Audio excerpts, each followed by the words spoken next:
The National Security Advisor to President Trump has confirmed that the U.S. agreed to pay North Korea $2 million for the release of the detained college student Otto Warmbier. Sunday, John Bolton told Fox News that Joseph Yun, the former U.S. Special Representative for North Korea policy, signed that document in June 2017, though Bolton says the U.S. never, or at least not yet, has made any payments. Warmbier was in a coma when he was released.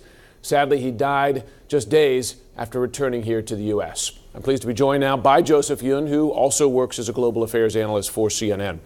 So first, Ambassador Yun, is John Bolton correct that as you went there to get Warmbier's release, you signed such an agreement? Yes, he is completely correct. I can confirm that when I went there almost 2 years ago, I did sign a letter of assurance that the United States government would pay in medical expenses some $2 million. Now, were you under instructions there to do anything? Were you under instructions from the Secretary of State or from the President or for both to do whatever was necessary to get his release?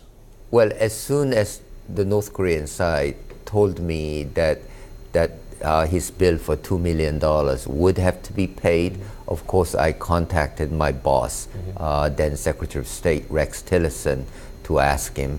And he got back to me very quickly thereafter to say, yes, go ahead and sign. Was it your understanding that Secretary Tillerson had the President's approval for that? That was my understanding. I never asked him, but that was my understanding. But this was coming directly from the President, who has since said he would never pay such ransoms, he called them. Now, Bolton says the U.S. has not paid this money yet. Will the U.S. pay this money? Is that your understanding? Should the U.S. pay this money?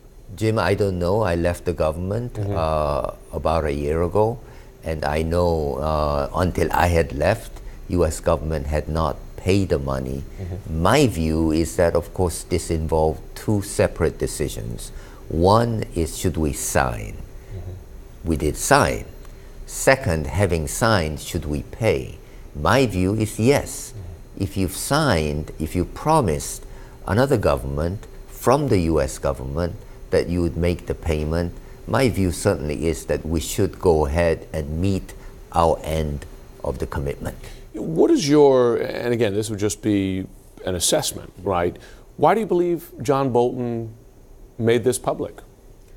Well, I think number one, it's, it did happen. And, if you've been in the government, when something comes out and it did happen, I think it's best to come out with it and be as clear as possible. So I do applaud National Security Advisor John Bolton for coming out and making it clear, yes, we did make that commitment. Okay.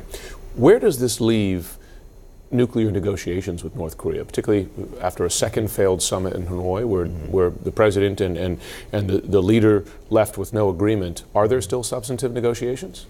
As far as I know, there is not much communications between the two sides.